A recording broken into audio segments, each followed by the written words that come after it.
Verstappen claims title number 3.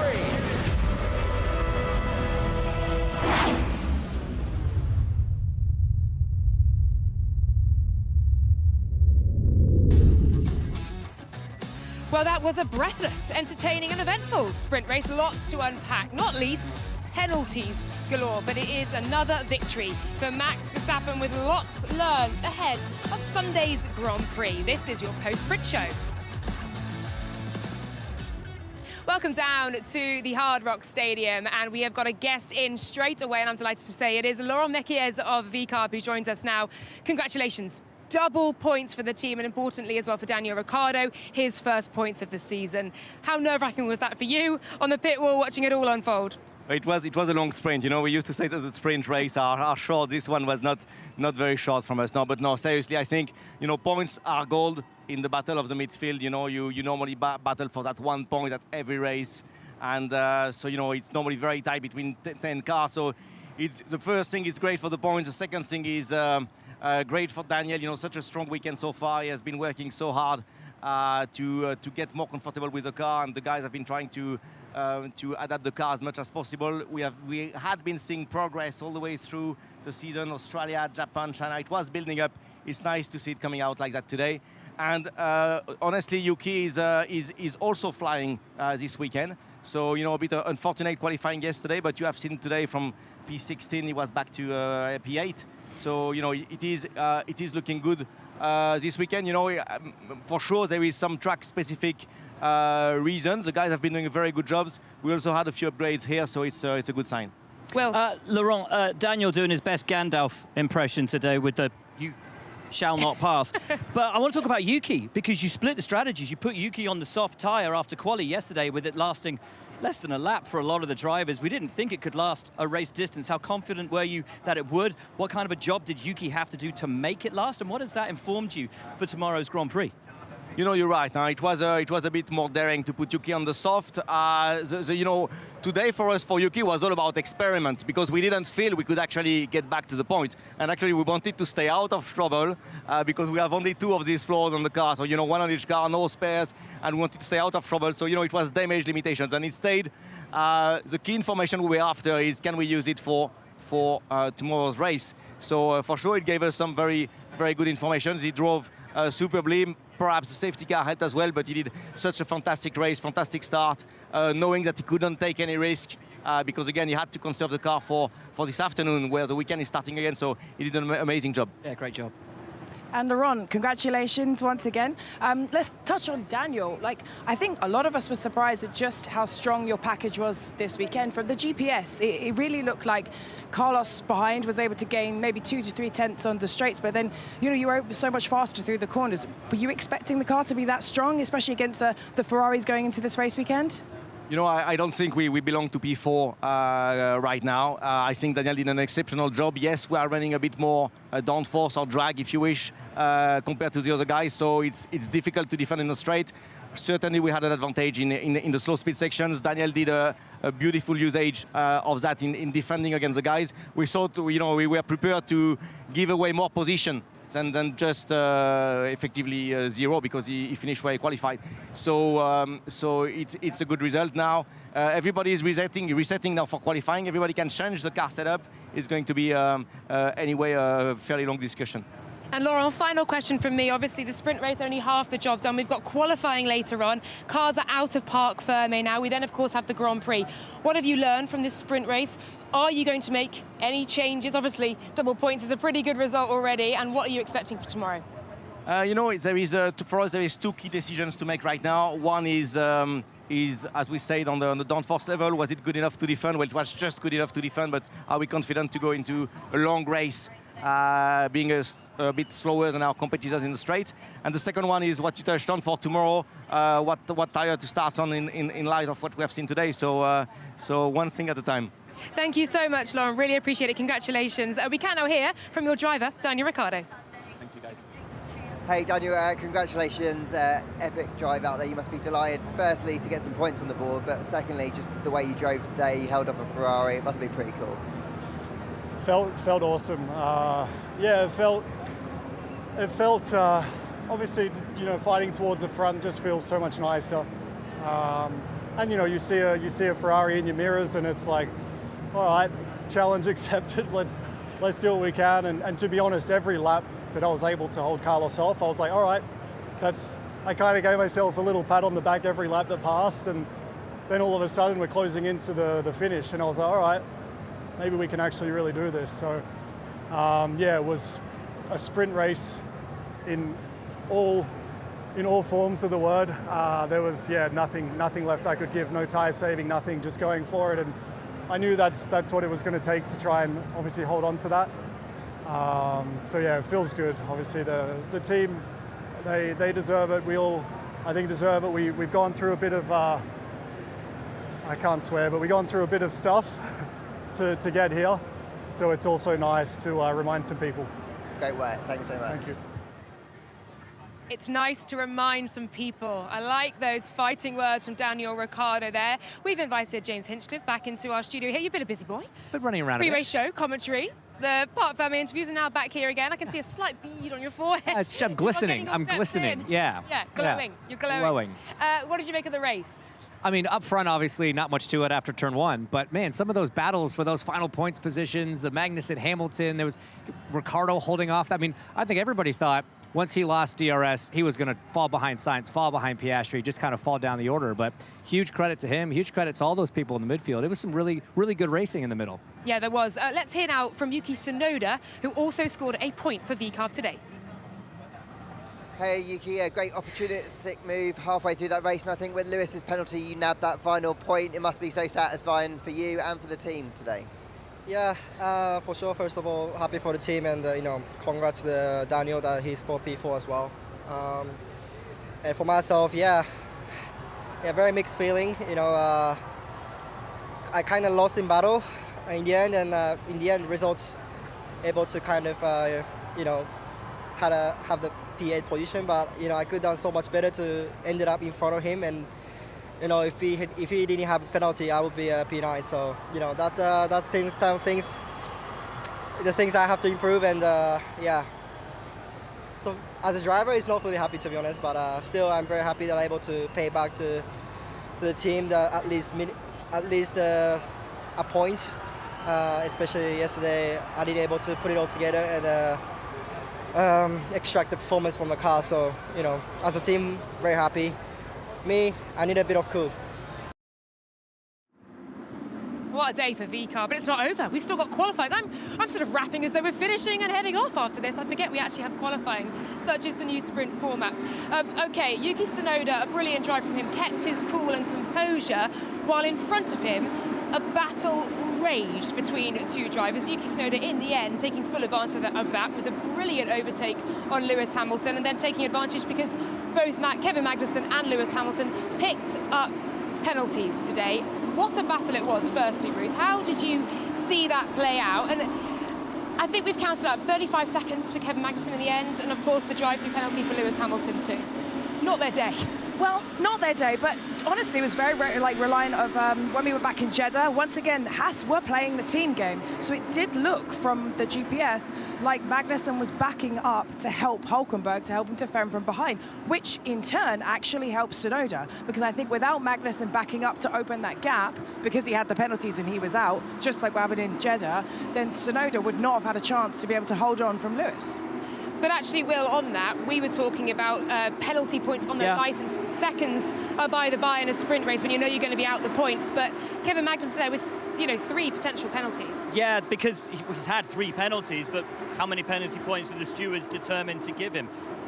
Normally, we might expect to see, I think, 2 for each of those 10 seconds and maybe 1 for the 5 seconds. So that would be 5 points. He started the weekend on 5, takes him up to 10, 12. You have to sit out a race. So. And Lewis might get some penalties. Will probably get penalty points as well for the speeding in the pit lane and the drive-through post-race as well. So their penalty points tallies will start to stack up.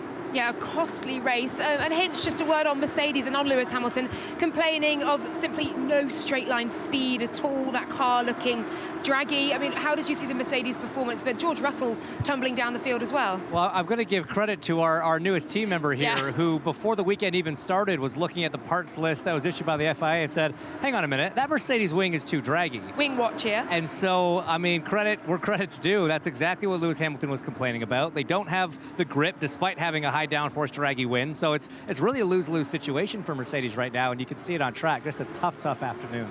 It is. Cars are now out of Parc Fermé, so of course they can make required setup changes. We'll see which direction they go in. We never quite know where Mercedes will end up, but qualifying to come. Okay, let's hear now from Kevin Magnussen. This could be interesting. Hey Kevin, well, some incredible defence out there, but obviously picked up a couple of penalties. Just give me your opinion on those penalties and how the race kind of unfolded. Yeah, they were fair. All the penalties were fair, but I had to do my thing to protect Nico, make the space. Same story as Jeddah. So I got some penalties. We got some points as a team. Kind of sucks for me, but because I think we could have probably just finished there. Both cars have played the game together, kept me in the DRS, but Nico cut the chicane at one point and broke the DRS, and then I was vulnerable to Lewis, started fighting with him, lost ground to Nico, and that was it. So I had to play the supporting game, not to have him be overtaken as well. So, not the way I want to go racing, but what I had to do. Great teamwork, thanks. Oh, pretty brutal honesty there from Kevin Magnussen. Will, your reaction? I mean, he's got a point. You know, he's been playing the team game for Nico throughout this season in various races, playing his rear gunner. And, you know, if he feels that Nico straight line the chicane in order to get out of DRS range and ultimately leave Kevin having to fight all those cars on his own, I'm sure there'll be discussions happening at Haas. Does Nico care anymore? Probably not. He's off to Audi, Sauber, next year. But they've got to play nicely for the rest of the year. Listen, I love the way Kev races. Elbows out all the time, completely took the penalties on himself and said, yeah, completely deserved all of them. I was doing what I had to do to try and stay in contention. And he's doing everything that he needs to do to try and stay at Haas for next year as well. They love him down there for that very reason. He never gives up. He's a fighter, whether he's fighting Lance Stroll over last position, it doesn't really matter, or fighting for the last paying point today. He never gives up. He's absolutely box office. I love Kev. I think he's great. Can I make one quick point about the point system and, of course, the proposed changes in the FIA that it'll be points down to P12, and we don't know how that will look in a sprint weekend. But, Will, I made the point to you in the office when we were watching that the ferocity of this battle between Lewis Hamilton and Kevin Magnussen and then Yuki Tsunoda entering the chat at the last minute perhaps wouldn't have been so fierce if it wasn't that last point on offer, if they all had those points. I know racing drivers will go for yeah, but imagine you had like half the grid scored points in the sprint, and then Gasly would have scored points first ones for Alpine this year, and Logan Sargent would have got his first point, and we'd be talking about those stories as well. It's not up to us, Laura. It's not, but I think it adds to perhaps an argument to say that more people should have points. One of my favourite stories more people should have points. of a race weekend is looking for you know, a driver getting their first point or a driver battling for 1 point for their team and how much it means. But Daniel was fourth, and he was fighting over that with Carlos, and Carlos with the nice thumbs up at the end. Great battle between them. What's to say that battle for, you know, 8th position, it would have been worth more points. So I don't see how that correlates. You know, they're still fighting for points. We might have seen something between Yuki and Pierre and Logan really scrapping it. You know, Logan with the soft tyres on as well, if it was down to 10. It is what it is. We will let the debate rumble on, Will. We'll take it into the car on the way home. We'll take it back to the office. We'll bring it marginally on air. But safe to say we are arguing all sides of it. And it's an interesting debate to have as well. OK. You're not inviting these two in on it because they both agree with me. You don't, do you? You agree for points down to P10? Sorry, Ruth, that was an aggressive point. Well, I Come on think to my the side, sprint please. points is an entirely new concept. And actually, that's a really good strategy point because it's changed the game this year once again with the fact that it's now down to P8. When the sprint was first introduced, actually it was kind of every single position was important because if you remember back then, it would perform the grid for the race. So I would say maybe it doesn't really impact the sprint because people did still drive sensibly, I'm afraid. Yep. Back in the day, even when all 20 points counted. But you wanted more points. You wanted points down to 20th when we discussed it in the box the other day for the Grand Prix. Yeah, you can have my vote. I'm not getting involved. I'm not getting involved in this. First weekend. Hate it when mom and dad fight. Mom and dad are already fighting. Oh, get used to this, Ruth. It's spicy in F1 TV. Okay, we need to talk about the start. We need to talk about the start of the race because there are battles here in the F1 TV team, but there were battles out on track through turn 1 as well. Lewis with the latest lunge down the inside, skittling Aston Martins into Lando Norris. Hinch, as a racing driver, talk me through how you saw this one. Well, look, it's a tough situation. The gap was there. It was an open door. He did lock up the inside front a little bit, though, so that immediately puts a little bit more blame on the driver on the inside there. But at the same time, there's no way he could have known that there were 3, almost 4 wide in that corner. He could only see the one car beside him. So I understand why there wasn't a penalty for it. I think it was a racing deal, but you do have to put a little bit more responsibility on Hamilton in that sense. Will, what did you make of the start? It's one of those, you know, it's a race start, isn't it? And it's interesting because we know on the opening lap, the stewards tend to be a little more lenient with the penalties that they hand out. Had that been lap 2, lap 3, and Lewis had absolutely sent one up the inside of somebody and they've made contact and someone had gone out of the race, I think we'd be looking at something entirely different. It's lap 1. They give them a little more leeway in that. Yeah, Lewis with that little lock-up, but as he said, there's a gap. I'm a racing driver. To quote, you know, the great Ayrton Senna, if you no longer go for a gap that exists, you're no longer a racing driver. Although the gap was really quickly closing. Lando Norris, though, with the DNF from that incident and put an end to the promise we saw from his pace on the medium tyre in sprint quali. We didn't get to see how that McLaren charge would see out. Ruth, from your point of view? Well, I'm going to bring it back to the strategy. And I have to say, team of the sprint so far. We can't even say team of the day because we still have qualifying. The V-carb starts by Tsunoda. He made 5 positions up with that soft tyre. Actually, so did Logan on that soft tyre. And that was really, really instrumental in him being able to kind of make those incremental gains then from P11 through to P9 in the track. Even though he wasn't finishing in the points, Will, he still was driving his little heart out because it's always important, even if you finish close to the points, penalties can happen, which is exactly what happened in the race today. So for me, Tsunoda's start was the story in the strategy sense.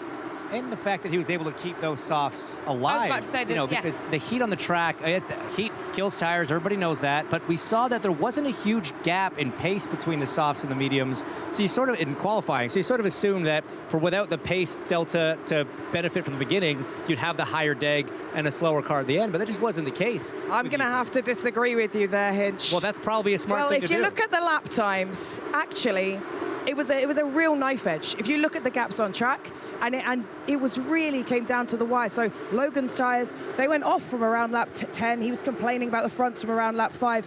And Tsunoda did an absolute fantastic knife edge job. If you look at the gaps on track, without Magnussen holding up everybody, and without that basically concertinaing everybody, there's no way he would have been able to hold on. It was only that right at the very end when they're bitching, moving between positions between him and Hamilton, that they were there. But I think we're going to need a lot of evolution, and we're going to need a big change in terms of the track before you're going to see that as a raceable compound. Remember, 40 kilograms in the car today, 110 tomorrow, and that is going to make a big old difference before we would, as strategy terms, call it a racing compound. But we know the drivers love soft tyres. They love a soft tyre for the start. You like to get racy. All right, great stuff. We'll take a breath here. Let's hear from Lando Norris and what was a very busy Lewis Hamilton.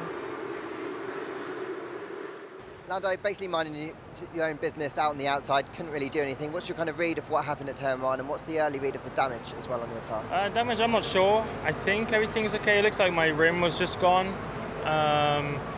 So I thought it was suspension damage, but no point trying to get the car back for a race where there's hardly any points and damage anything further. So best just to jump out. But I mean, it's obvious. You know, Lewis started up the inside and caused the incident, so nothing I could do. Hard luck, thank you. After that final lap pass, just how do you feel just losing that final point after a race where it felt like you gave it everything? Yeah, I did. I feel okay. I mean, it's obviously tough battling out there, and of course turn 1, of course, wasn't intentional to be touching with anyone, but everyone's pushing as much as possible, and I went for a gap, but then I think those guys went wide and then came back across, so that's kind of where we connected. And then after that was just fighting, trying to get past those Haas. But it was really tough battling. But I would just enjoy that I was racing. At least I wasn't going backwards at least. And the penalty, definitely it sucks, but it's 1 point. Great, thank you.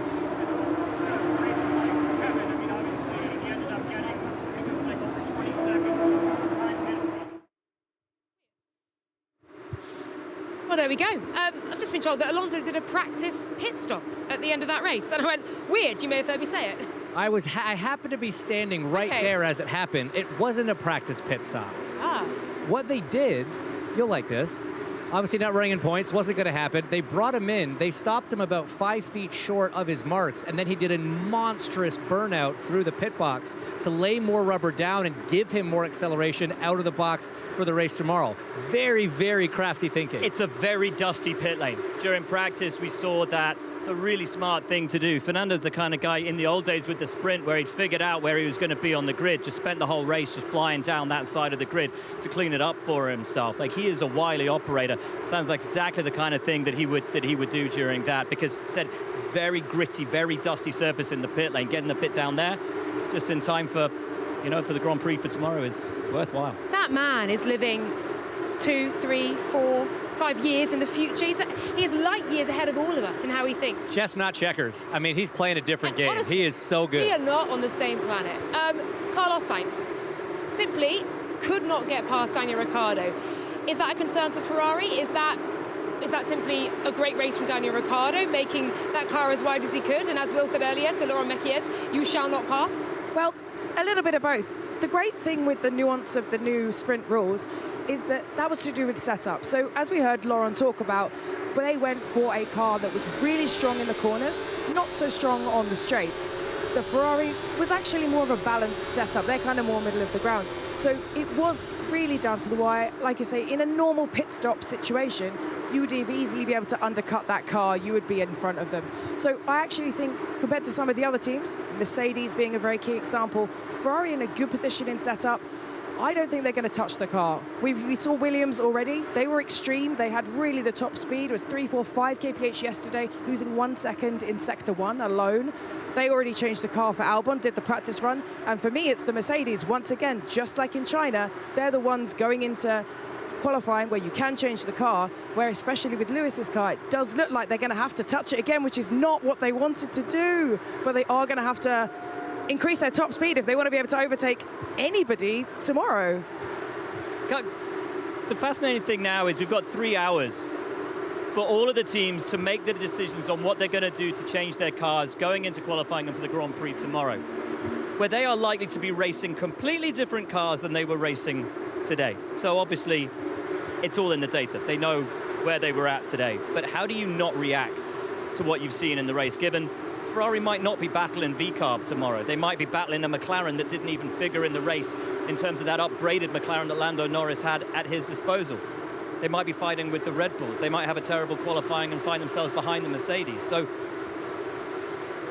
these few hours, when we've only had one weekend and people did make mistakes in China, it's going to be really, really fascinating to see how much they determine to actually change the cars and what direction they go in, having learned what they've learned today. And it's really interesting because obviously everybody likes the idea of being able to change their cars, make them a little better in between the sprint and the Grand Prix, but you got to remember, Red Bull can do that too.